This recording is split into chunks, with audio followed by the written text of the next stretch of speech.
I'm Misty. And I'm Randy. And this is Inspector Duck. So we're back. We teased you last week that we had an interview that we were going to release. Who was that with? Well, it's kind of an unofficial interview, but it's Jerry. We had a very interesting phone conversation with him. Mm-hmm. Yes, we did. And like we've said all along, we wanted to hear from everybody involved. So we have been working on calling everybody. Mm-hmm. If their name has come up, we have tried endlessly to reach them. And so we were able to get a hold of Jerry, and he talked. Yep, and he has quite the story to tell. Mm-hmm. And it's up to you. Please understand, again, as we have said with other interviews in the past, look, this is his opinion. This is what he has to say about his experience. So you have to decide for yourself what you think of it. Mm-hmm. And we don't know any of these people, Nope. and we've never met them. All we know is that Ronnie's family needs closure, and we're hoping that by getting everybody to talk, anybody that wants to, that something will come loose, shake loose, because her family does need that closure. Yep, absolutely. And please don't forget to like and subscribe to the YouTube channel. Right down there's a subscribe button somewhere. And share with your friends. Yes. And so let's get right into it. And then we'll have a few words to say afterwards. Yes. So here's Jerry in his own words. Well, if this will help and aid in getting some closure for the family, I'm more than willing to help because, Ronnie did not deserve what happened to her, and she might have been mixed up with some drug deals and stuff, and things like that. But it just doesn't have any bearings on taking somebody out and killing them. I just don't. This person that confessed to me, I think you know who it is. We've definitely heard a few names, yes. Yeah, and my name was probably thrown out there somehow or another, but I can reassure you that I had nothing to do with this. So, and I've been trying to work with the police to get it straightened out. And the last thing I need is my name to be tarnished in any way, shape, form, or manner. With that, I was a first responder for 30 years of my life. So. Well, I'm 61 years old. So. Well, I will tell you this, Jerry. Our goal is that we don't. How we've approached this is kind of an interactive thing, and we don't want anybody to think, because we don't. We do not come at this thinking or believing that it's one person or another, because everybody's innocent until proven guilty. You know what I'm talking about? And right. Just because somebody, may have confessed to something, because, people do false confessions all the time, for whatever reason. I'm not really entirely sure, but they do sometimes. And then, and sometimes people think that somebody did something, but when they didn't and they weren't involved. So we try and look at all possible scenarios as far as, there's, maybe other reasons, maybe other people had motives, you know what I'm talking about, so. Yeah, what would you do if I told you that I didn't see the crime actually happen, but I heard it, and when I went to a door that led to a basement, I was threatened. My life was threatened, and so I had to leave. Oh, wow. And later that day, I was texted by Ronnie that she was okay, and that she was going to Twin Falls and all this other stuff. Now, I don't know how that happened, but it did happen. So okay, we'll just have to see how things turn out here. But I'm going to, if you could, if there's any way that you can give me this police officer's name so that I touch base with the right person, because I have been contacted by 6 different agencies. One of them was county, the other one was state, the other one was a city. And so, and I told them everything that should convict this person, and for some reason or another, they haven't moved forward with it. I just don't understand it at all, so there's where I'm at with it, so. Well, I actually, who I talked to was the PR director for the police department, and we were just told that that's because at the time the detectives were not doing interviews. So yeah, and I got a reason, so they might be telling me not to do any interviews or anything myself. So, but, the last one I spoke to, he said, anybody asks you anything about this, it's nobody's business but ours. So. Can I ask you one question, Jerry? Yes, ma'am. What can you tell us about Ronie? Like, how well did you know Ronie? Well, I've known her. The person that introduced me to her is the person I questioned, and I've known her probably about approximately 3 years before that incident took place, and she actually lived at my house and helped take care of my wife during this time, and we had a little falling out, but that didn't mean that she stopped being my friend, because we were still friends, and and there's other people that are involved in this that I think are skating away from it somehow or another. And when I gave the police the information that I know about what was said and what I overheard by the screaming and yelling that took place in an office at a shop that was involved in this, it just, kind of throws me that they haven't went after these people and, filed charges on them in some way or another. But, like I said, it's he said, she said, now, and the shop that that you're talking about right there, by any chance, is that the one that that was the Playing Buffalo shop? No, that was it was I don't know. He didn't even have a name for it. Now, my shops were that I used were like 2 doors down from that shop, and we shared a few pieces of equipment like tire changers and stuff like that. And I knew the guy that run the other shop, and he was involved with a motorcycle shop that had moved from that spot to another, and he took it over. Okay.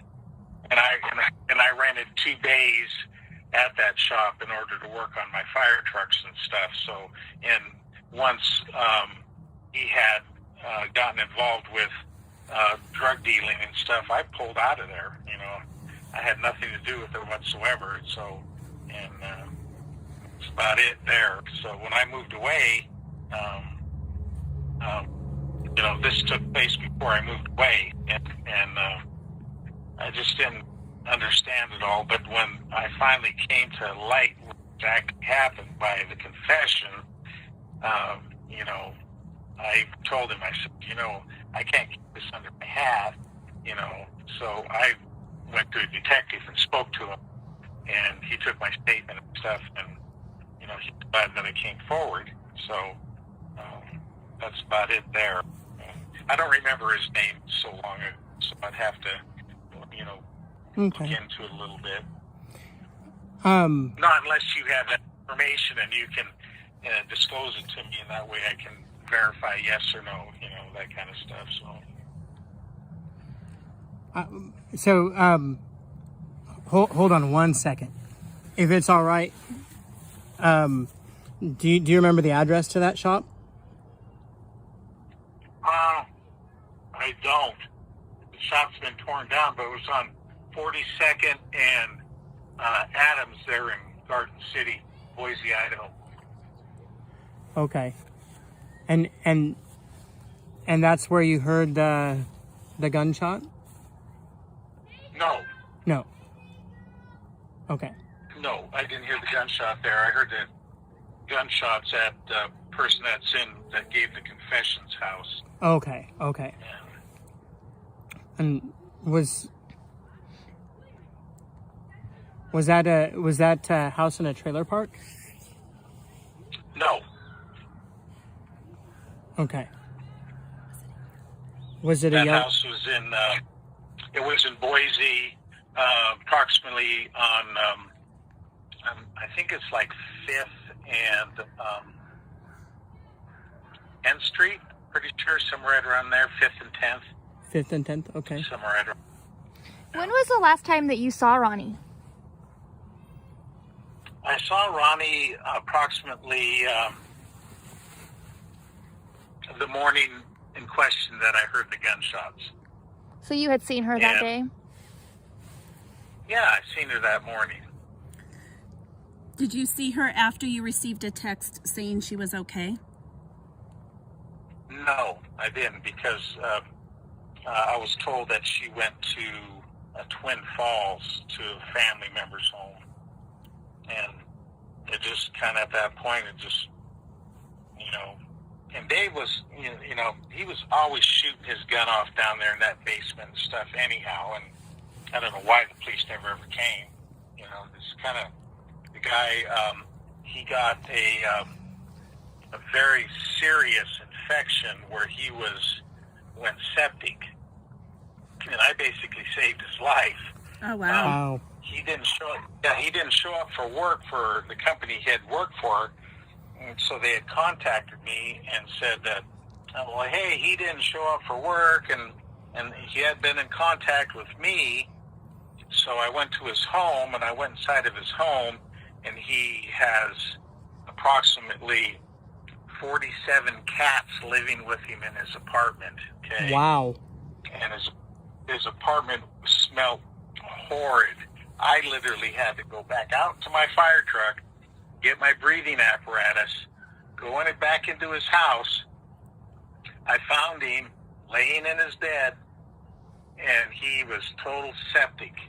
So I picked him up and I took him to the emergency room, and he had a very serious infection, kind of a staph infection, but a little worse, like MRSA.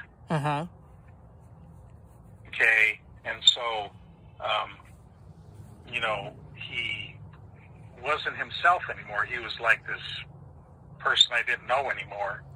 Wow. And, so he was in the hospital for approximately a week, I think, during the time that they had helped him with his infection and got him back to where he'd live again. Uh-huh. And after that, I didn't see him for a while, and then, Ronie had been staying with us and helping my wife and stuff, and she sounds like my a sweet wife kind person. of didn't like it. What's that? I said she sounds like a nice person to be doing that for you. Oh yeah, well, she was as far as I'm concerned, she was a real good person. She just didn't get along with my wife too well, So, she had went back to Dave, from what I understand, and from there, I don't know what happened with the relationship between the two of them. I didn't have any idea, and then, I was asked to come somewhere, and the information I have from this point on is basically, for police ears only, Okay. and so I would have to get it clear to be able to tell you exactly what happened during the time. Okay. So, but do you think that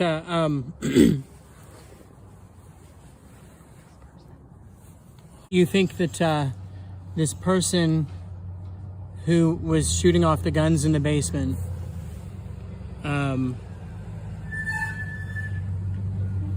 and that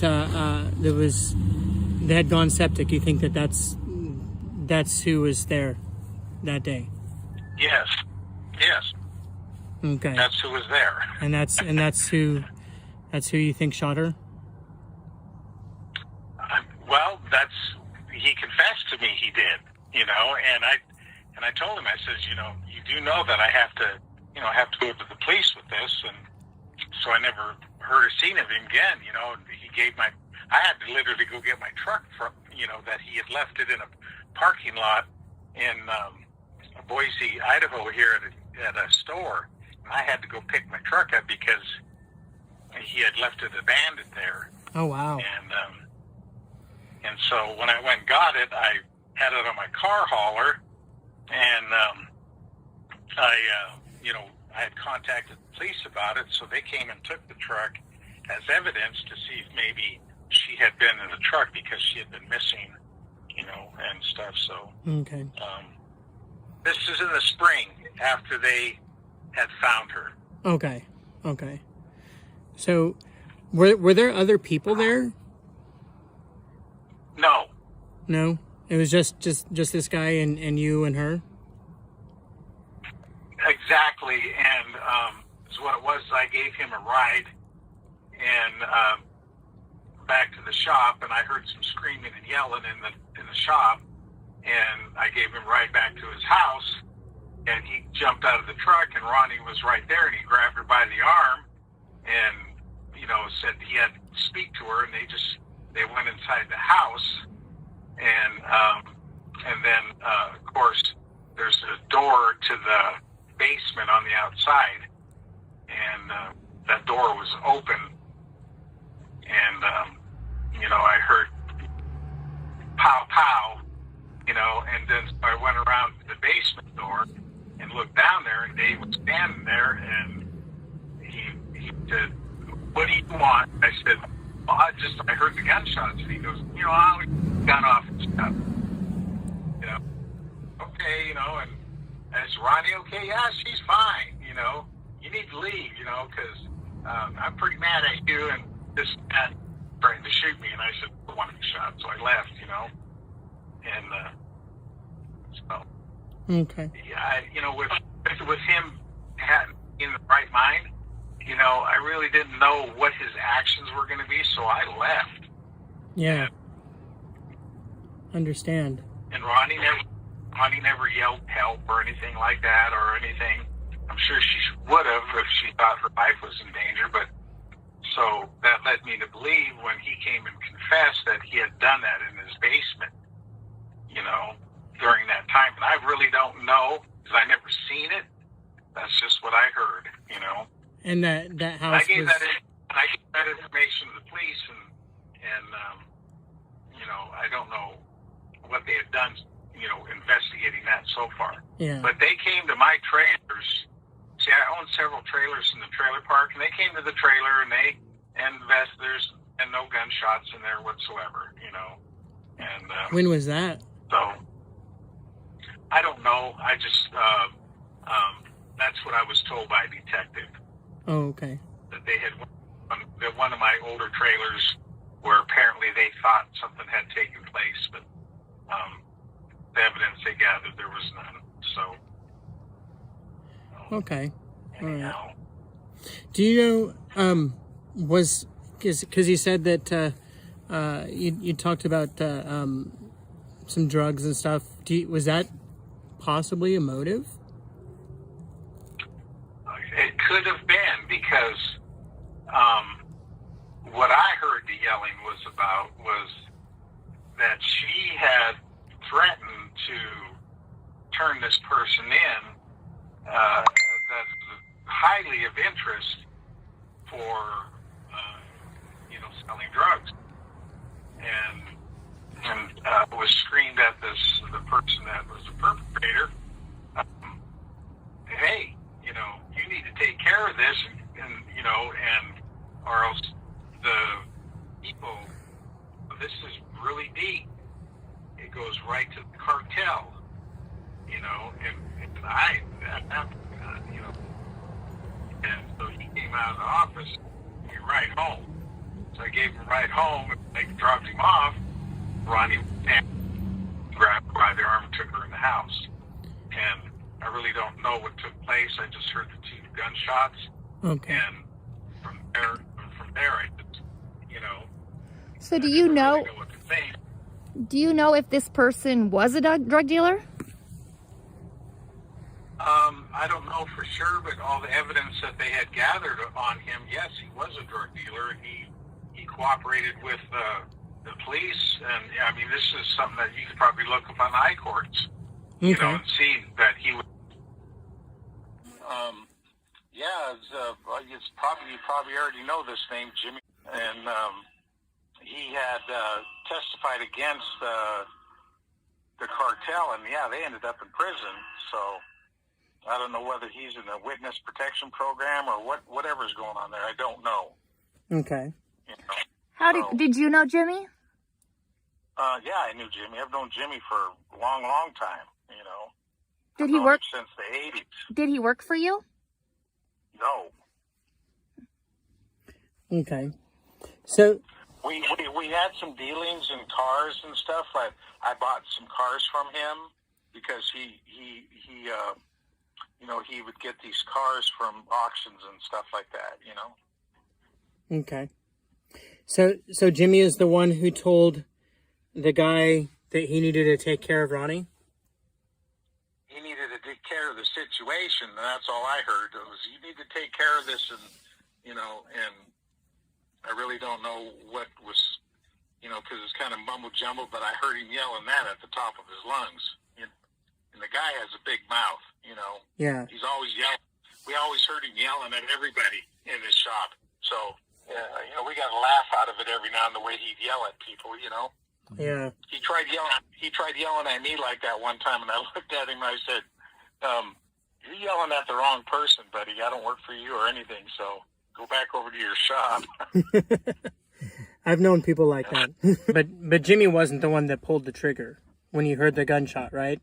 Yeah, he wasn't there he wasn't there. Okay. But, I just trying to make sure. And Dave had some dealings with him somehow or another, because there was a truck that was mentioned about him obtaining a truck that Jimmy had, some lowrider. Mm-hmm. So Dave texted me like 2 days or a day the next day and said, hey, Jimmy's supposed to give me that truck. You know, I took one for the boys, you know, or something like that. And I'm like, I don't know what the hell you're talking about. That's Jimmy's truck. I have nothing to do with it, you know, so. Yeah. You know, so, but anyhow, other than that, you know, I didn't even really know what the heck he meant, you know, whether he was dealing drugs for Jimmy or whatever, you know, so. But like I said, I got away from them people as soon as I could, you know. That's good. That's good. So they were, sounds like they were pretty dangerous people if it went all the way up to the cartel, and that's why they were upset. I think so, you know, and I really don't know exactly what Dave's involvement, and you probably know him, Dave. We've heard the name. Yeah, and, you know, I really don't know exactly what his part with them was, you know. All I know is the next, you know, he wanted to use my truck because he'd worked for me. I just, take the truck, you know. But I need it back, you know, here within the next week. Heck, he didn't give it back to me for 2 or 3 months. I literally had to chase him down, you know. Wow. And then the last phone call I got from him is, it's in the parking lot at Albertsons on 16th and State. I said, okay. So I went down there, and I couldn't even get it started. Wow. You know. So I think he had done something to it, and, you know, I actually got a call from the sheriff's department one time during that he had it, and he said, there's been a report that one of your fire trucks is going up and down 8th Street with the lights and siren on. And I'm like, what? You know, and I tried contacting them, and I never could, you know. And the police said, you know, well, they allow us to do dry runs, you know, to practice, you know, but, you know, that wasn't approved because you have to get it approved through dispatch, you know. Yeah, I'm going to be doing a dry run, you know, and for practice, and they allow it, you know. So, you know, 15 minutes of running lights and siren, you know, somewhere in order to be able to, you know, get that time in on your task book, you know, that we have for our engine bosses, you know, so. Yeah. So Yeah, it's interesting. Yeah, that's. Do you know I've been totally trying to work with them to get this person arrested because, I just don't understand why they couldn't say, well, you're going to testify against this person that he confessed this to you and that you heard the gunshots in his basement and this person disappeared during this time. The decomposition of her body, could possibly coincide with time limit of when she disappeared during that time. I just don't understand at all, why they haven't done anything about it. Do you know? Do you know? Because I know that this person was arrested later. Yes. But with guns. Yeah, but do you know what might have happened to the gun that he did the shooting with? Have no idea. I didn't even know that. From my understanding, he isn't even supposed to have guns. Yeah. So and I didn't know that until afterwards. So. Okay. So, yeah. And but they asked me, did he have a 9mm? And I did see he had this little gun he showed me one time, and I thought it was a lighter because it was blue. I've never seen a gun that's blue like that. And I said, what is that, lighter? And he says, no. He says it's a gun. And I says, oh, really? And I looked at it and I says, oh, don't look like no gun to me. Yeah. And it's small. It was pretty small. It wasn't a big one either. It was like, you could stick it in your front pocket, And then he explained to me, it's a 9mm, and I had to fix it and all this stuff. And he'd found it in the trash and all this junk, and I even heard, because I own chippers. Mm-hmm. I even heard from somebody came to me and said, well, somebody says that Ronnie was chipped in your chipper. And I said, that's insane. You can't stick a human body through a chipper. Yeah. One of my workers one time threw a dead cat that was on the side of the road through the chipper, and it clogged it up. Oh. And it was horrid. With all that said, just, rumors go flying around and all this and that. And yeah, we've heard a few. Yeah. Did you hear about the chipper? No, that's one we hadn't heard yet. Yeah, that was fun. That's just insane, but who in the heck told me that? Oh, gosh. It was,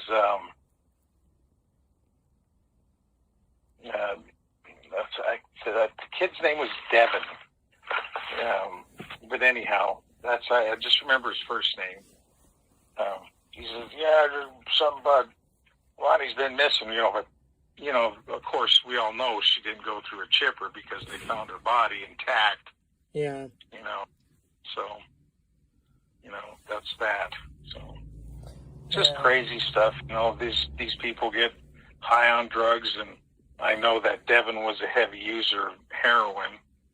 And, I do try to help people, that are, if they want it and they need it, I will help as best as I can. So, but other than that, it is what it is. What's your favorite memory of Ronnie? That, helping my wife in the garden and stuff in their backyard, and they were happy and stuff. And, Ronnie was, actually a really good person. She, we'd give her a list and send her to the store, and she'd go to the grocery store, and I told her, buy whatever you want for yourself, and she always just bought little things, like cupcakes or something, and I didn't understand. I said, no, buy something that you want for dinner, make something that you want for dinner, Yeah. And she just didn't, she wasn't a greedy person ever that I knew of. But I guess there was a side of her that we didn't know about, and that was the drug dealing and stuff that her and Dave were involved with, so. Okay. Yeah. So she was dealing too, and you think there was something that went wrong with the drug dealing between her and David? And because that's what the topic was that I heard the screaming about. Okay. That Ronie had threatened to turn Jimmy. He didn't give her more drugs or something like of the sort. Okay.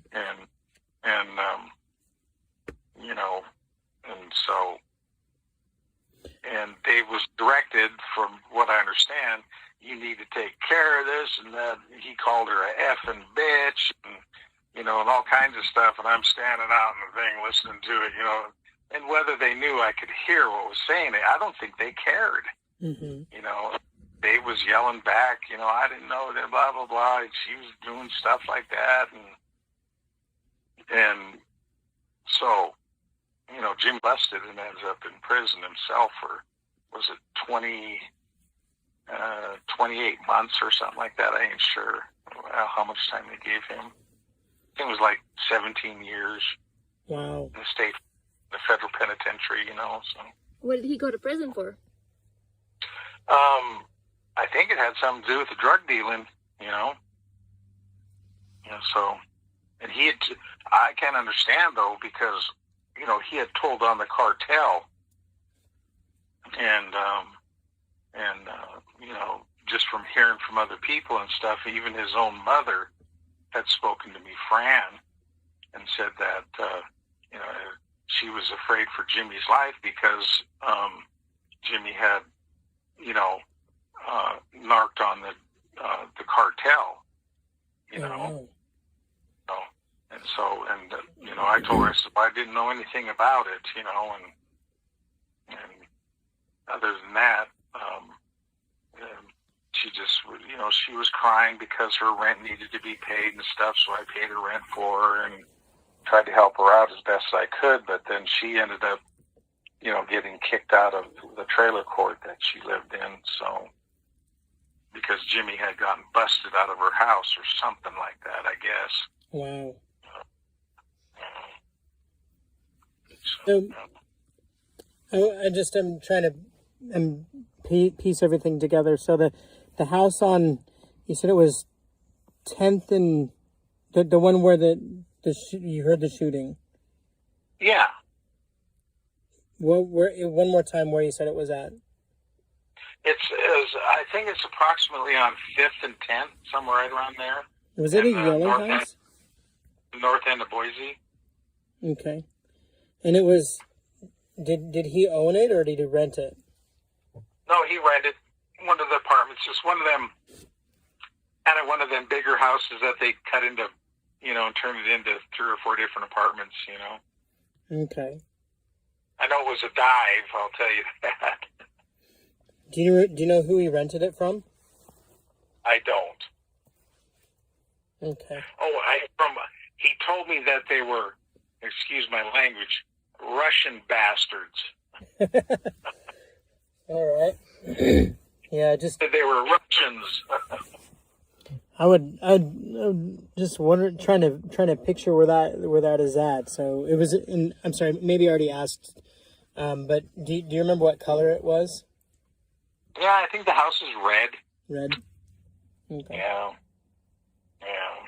Do you know where Ronie sure. was living when she disappeared? She was living with him. Okay. In that house? That I guess that's what I think. Because the last I had heard that she told me is I'm back with Dave. And I'm like, oh God, because they fought like cats and dogs all the time. Anyhow, Yeah. So. Okay. And, they were arguing over bicycles and mostly about their cats. Both of them had cats, and I'm not joking. Dave's house, what was it?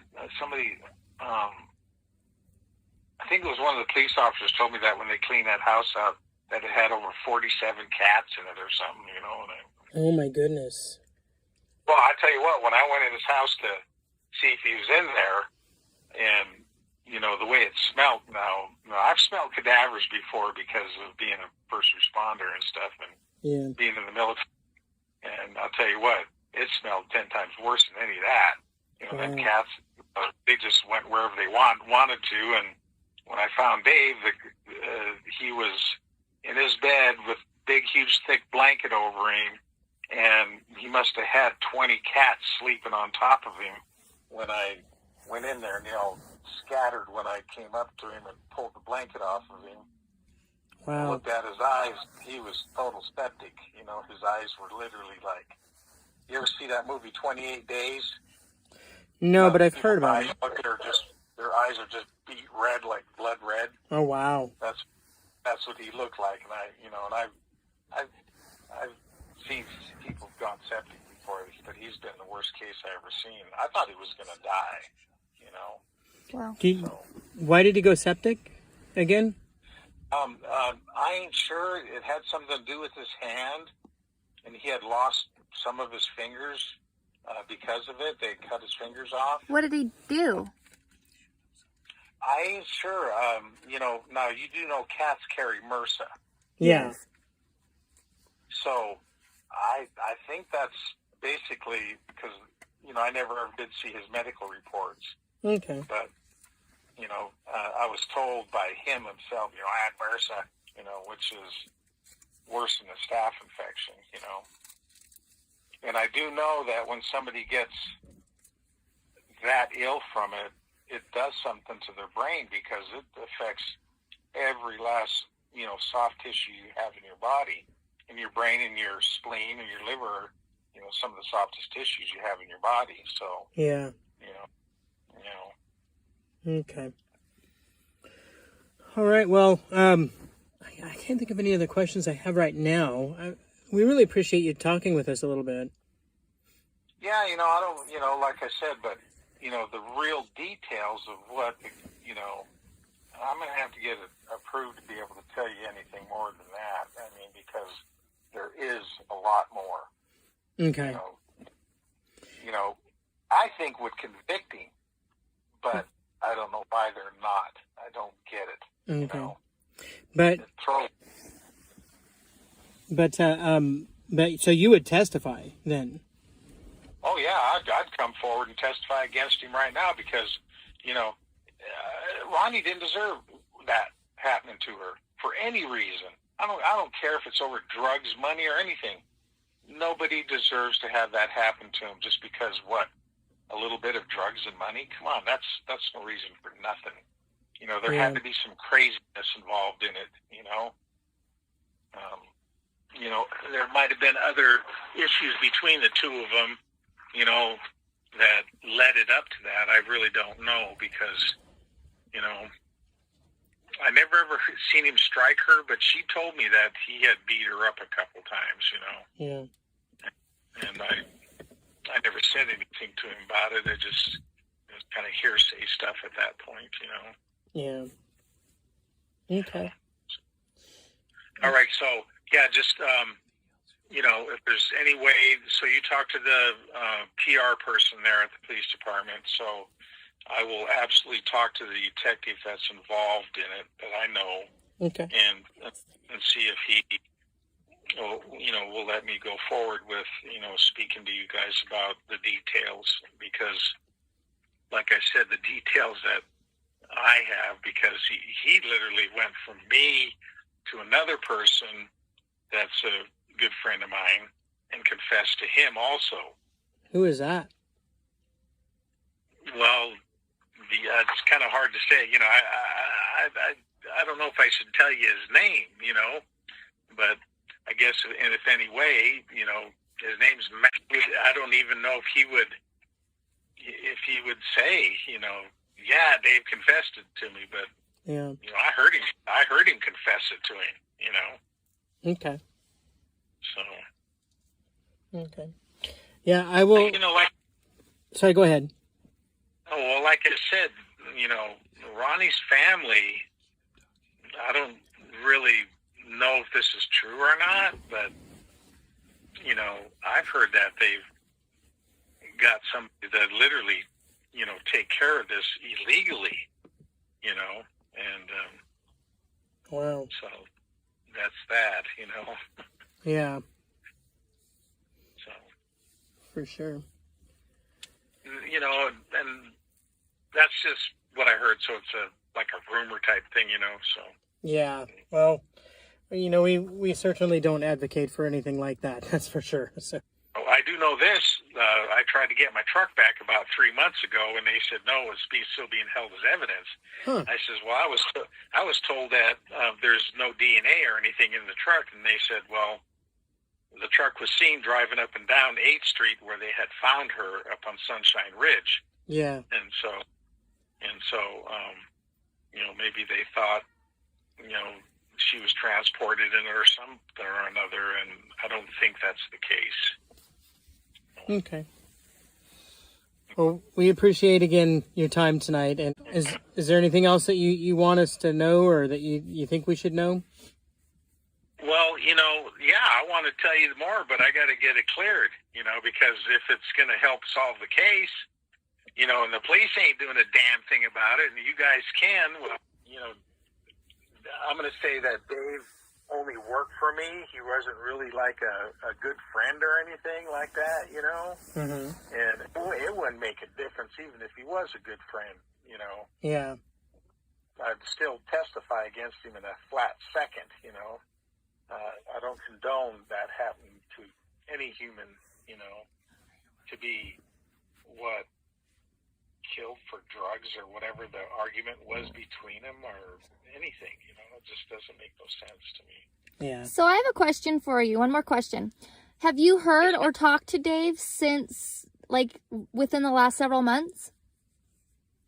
Well, he sent me a letter, and I've lost that letter since then.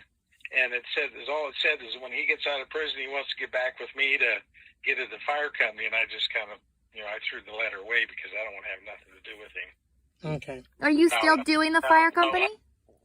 I did. I will tell you this. The police came to me and said, are you willing to go and visit him in prison and see if you can get a confession out of him on a recorded device that they would put on me? And I agreed to do it. And they never ever did it with me. So I would go in there as a befriend him, you know. You know what I'm saying? Mm-hmm. Yeah. So Okay. there you go. But you haven't heard from him? No. Okay. No. And if he does contact me, you know, I'm going to befriend him. And if I have to record him myself, I'll do it, you know. Okay. But I'm going to contact the police the very minute he contacts me. Okay. Yeah. That's Okay. good. Yeah. But I will tell you this. Ronie, you know, she really cleaned the house nice, and you know, I don't know why her and my wife had a falling out, but they just did. Oh, you got what's going on there? I was Amber Alert on my phone. Yeah. Get that. Well, mine's going to go off right now too. Yeah. All righty. Well, just like I said, I'll get that email, and you know, and I'll let you folks know exactly what the police say. You know. Okay. I got a feeling they're going to tell me no. You know. Yeah. And we'll respect whatever they tell you. That's for sure. So or whatever they determine, because our goal is to help the case, not hurt it. So. Yeah, I understand. Okay. You have a good evening. You too. Thank you.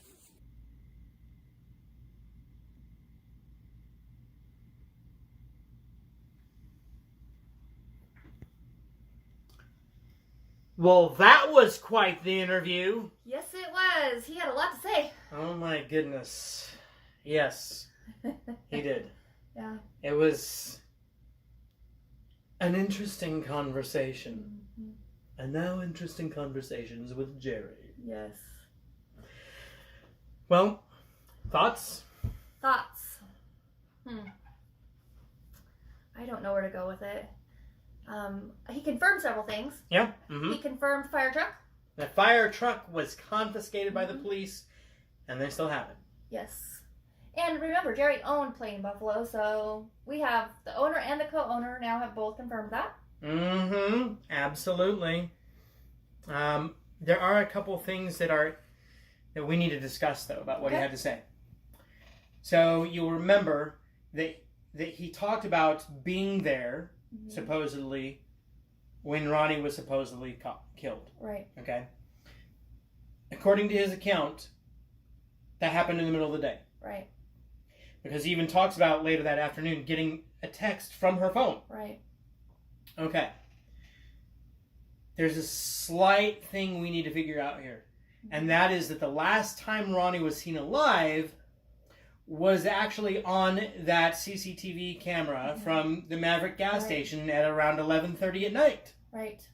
So that tells us that either Jerry has his timing way off or it's a different day. Yeah, so then the question is, did someone see her on the 26th? We need to know, did you see Ronie on the 26th of August, the day after she was last seen alive? Right. Because that's also something I don't know that they've completely been able to pinpoint. I mean, not that we've heard. We just know that she was seen on that camera late at night buying something. And then what happened after? Exactly. So if you saw her on the 26th, let us know. Yeah. The other thing that we need to discuss is location. So he puts the murder at the O'Farrell house, which also is a complicated issue. Right. Because how many places have we heard that David was living? We've heard a few. So we have been told that David was living at the O'Farrell house at the time of Ronie's murder. We've also been told that he possibly lived in a trailer in Garden City. Not to mention, we've also been told that he was, there's a third location. I don't remember where. I can't remember where now. Oh, but there's been at least 3 different places we've been told that David was living at the time of the murder. And you know what? They can't all be true. Right. I also heard that the one in Garden City, I don't know if he was living there because we've heard from somebody that he was living there. Somebody else said he was just rehabbing it. So, again, we don't know. So, Dave, if you want to let us know where you lived at the time, let us know. It could be important to solving the case. Not necessarily solving the case, but it's definitely important to the case. Maybe to find out where David was actually living. And by the way, please understand that just because things have been said about David, that does not mean he's the one who actually did it. You know, I think now's an okay time to say this, that that we did have a brief conversation with David as well. That was interesting. He messaged us on Facebook, said he wanted to talk, gave me his number. I called David, only for him to say, I didn't do it, I loved Ronie, and I can't talk to you. And then he hung up. And then he blocked me on Facebook. But anyways, the point being, David says he didn't do it. Right. And so we have had a brief conversation with David, and we've had an extensive conversation with Jerry. Yes. We still want to hear more from David. And there's a few other people too.